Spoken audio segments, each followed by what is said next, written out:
हाय student, भावना Jadhav classes या चॅनेलवरती तुम्हा सर्वांचं खूप खूप मनापासून स्वागत। तर बघा, आजच्या व्हिडिओमध्ये आपण advance accounting BCom third year semester 5 तर जो काही तुमचा advance accounting BCom third year semester 5 हा जो सब्जेक्ट आहे, यामधील जो तुमचा हॉटेल बिझनेस मॅनेजमेंट युनिट 2 तर हा जो तुमचा चॅप्टर 2 आहे, तर यामध्ये जो काही तुम्हाला मी प्रॉब्लेम घेणार आहे, तर त्या प्रॉब्लेमचा अगोदर तुम्हाला फॉर्मॅट कशा पद्धतीने आहे तर ते आज आपण पाहणार आहोत।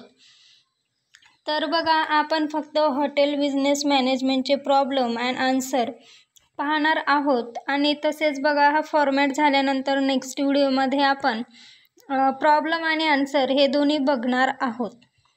तर बघा, हॉटेल मॅनेजमेंट म्हणजेच हॉटेल बिझनेस अकाउंटिंग नेमकं काय असतं, तर बघा, या ज्या industries related to the hotel सारख्या ज्या आहेत, म्हणजेच बार, रेस्टॉरंट, ज्या ठिकाणी मील्स होते, वेगवेगळे पदार्थ पिण्यासाठी आपल्याला अनुभवायला भेटतात, तर हॉटेल कन्सेप्ट लक्षात ठेवा।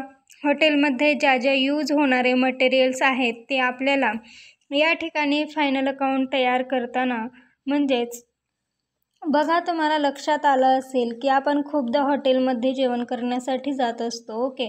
मग तिथे गेल्यानंतर आपल्याला दिसून येते तिथे हॉटेल बिल कशा प्रकारे केले जाते, तर याची थेरी तुम्हाला मी थोडक्यात सांगितलेली आहे।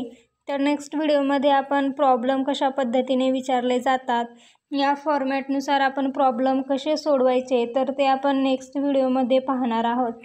तर आजच्या व्हिडिओमध्ये आपण हॉटेल बिझनेस अकाउंटिंग याचा जो प्रॉब्लेम सोडवण्यासाठीचा जो फॉर्मॅट आहे, तर तो आज आपण पाहणार आहोत। तर बघा, चॅनेलवर नवीन असाल तर चॅनेलला सबस्क्राईब करा, व्हिडिओ आवडला तर नक्की लाईक करा आणि तुमच्या मित्रमैत्रिणींना व्हिडिओ शेअर करा। तर बघा, हॉटेल मॅनेजमेंटमध्ये तुम्हाला हॉटेल बिझनेस अकाउंटचे प्रॉब्लेम सोडवत असताना प्रॉफिट अँड लॉस अकाउंट याचा फॉर्मॅट आपण बघत आहोत। तर बघा, पहिल्यांदा तुम्हाला इन द बुक्स ऑफ ज्या नावाचं हॉटेल आहे, ज्या तुम्हाला प्रॉब्लेममध्ये ज्याच्या नावाचं हॉटेल सांगितलेलं आहे त्याचं नाव तुम्ही इथे लिहायचं आहे। त्यानंतर profit and loss account for the year ended, त्यानंतर particular rupees debit, particular rupees credit, अशा पद्धतीने 4 कॉलममध्ये तुम्हाला particulars, debit amount, credit amount टाकून घ्यायचे आहे।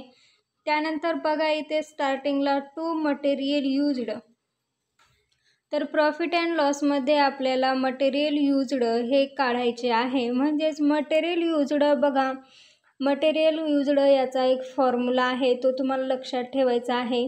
Opening stock plus purchase minus closing stock, हा फॉर्म्युला तुम्हाला लक्षात ठेवायचा आहे। कॉस्ट ऑफ मटेरियल काढल्यामुळे आपल्याला ओपनिंग स्टॉक लक्षात ठेवायची किंवा परचेस रेकॉर्ड करण्याची किंवा क्लोजिंग स्टॉक रेकॉर्ड करण्याची गरज नाही। फक्त जी अमाऊंट आली ती डेबिट साईडला लिहिणे आणि जी अमाऊंट आलेली आहे ती पूर्ण कॅल्क्युलेशन करून आपल्याला डेबिट साईडला लिहायची आहे। प्रॉब्लेम एकदम सोपे असतात, ज्याप्रमाणे आपण ट्रेडिंगमध्ये ओपनिंग स्टॉक दाखवतो तसंच यात पण तुम्हाला ओपनिंग स्टॉक दाखवायचा आहे। त्यानंतर टू डायरेक्ट एक्सपेन्सेस, तर प्रॉफिट अँड लॉसमध्ये तुम्हाला डायरेक्ट एक्सपेन्सेस हे सुद्धा प्रॉफिट अँड लॉसच्या डेबिट साईडला लिहायचे आहेत। इनडायरेक्ट एक्सपेन्सेससुद्धा तुम्हाला प्रॉफिट अँड लॉसच्या डेबिट साईडला लिहायचे आहेत। त्यानंतर क्रेडिट साईडला बाय सेल्स टाकून जे तुम्हाला बाय सेल्स म्हणून जे आयटम तुम्हाला प्रॉब्लेममध्ये दिलेले आहे ते ॲज इट इज आयटम तुम्हाला बाय सेल्स म्हणून क्रेडिट साईडला लिहायचे आहेत। बाय चार्जेस इन्कम हे सुद्धा तुम्हाला प्रॉब्लेममध्ये जेव्हा आपण प्रॉब्लेमला सुरुवात करू तेव्हा तुम्हाला तिथे दिसून येईल, समजून जाईल की बाय चार्जेस इन्कममध्ये कोणते आयटम असतात ते आपल्याला लिहायचे आहे। त्याच्यानंतर अशा पद्धतीने sales, debit side, credit side लिहून झाल्यानंतर जो काही आपला शेवटी प्रॉफिट येणार आहे तर तो आपल्याला डेबिट साईडला दाखवून घ्यायचा आहे आणि जो नेट प्रॉफिट आलेला आहे तो आपल्याला बॅलन्स शीटमध्ये रिझर्व अँड सरप्लस मध्ये नेट प्रॉफिट तुम्हाला तिथे लिहायचं आहे। तर अशा पद्धतीने हा प्रॉफिट अँड लॉसचा फॉर्मॅट आहे। काही यात अडचण असेल तर तुम्ही विचारू शकतात। तर नेक्स्ट फॉर्मॅट आहे बघा बॅलन्स शीट ऑफ.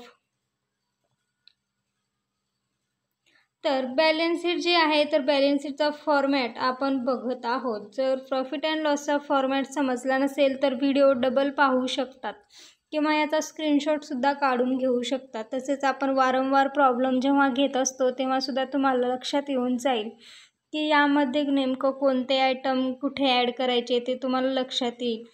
तर बघा balance sheet of the hotel as on 31 म्हणजे जे काही तुम्हाला डेट दिलेली असेल ते डेट टाकून घ्यायचे आहे.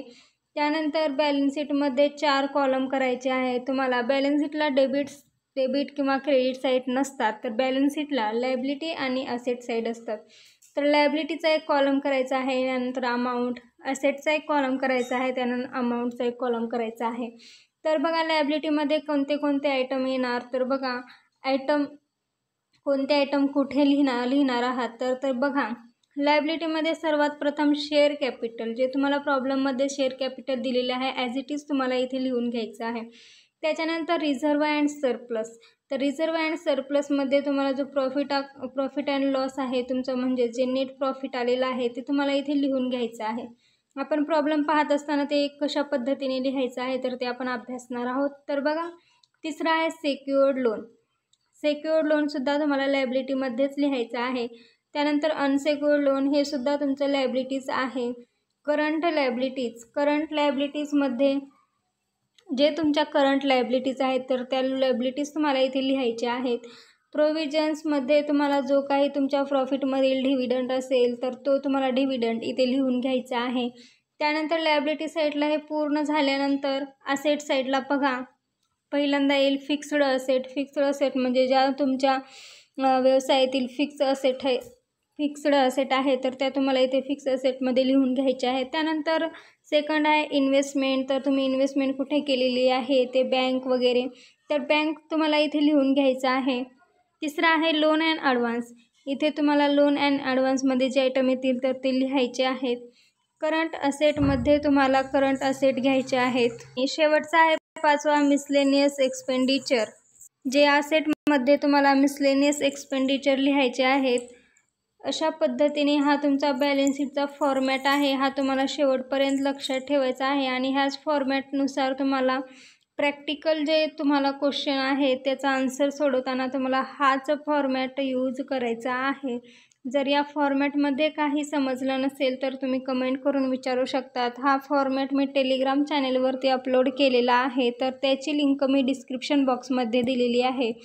तर नेक्स्ट व्हिडिओमध्ये आपण प्रॅक्टिकल प्रॉब्लेम कसे असतात तर ते आपण सुरुवात करणार आहोत. जर चॅनेलवर नवीन असाल अजूनही चॅनेलला सबस्क्राईब केलं नसेल तर चॅनेलला सबस्क्राईब करा. व्हिडिओ आवडला तर लाईक करा. धन्यवाद.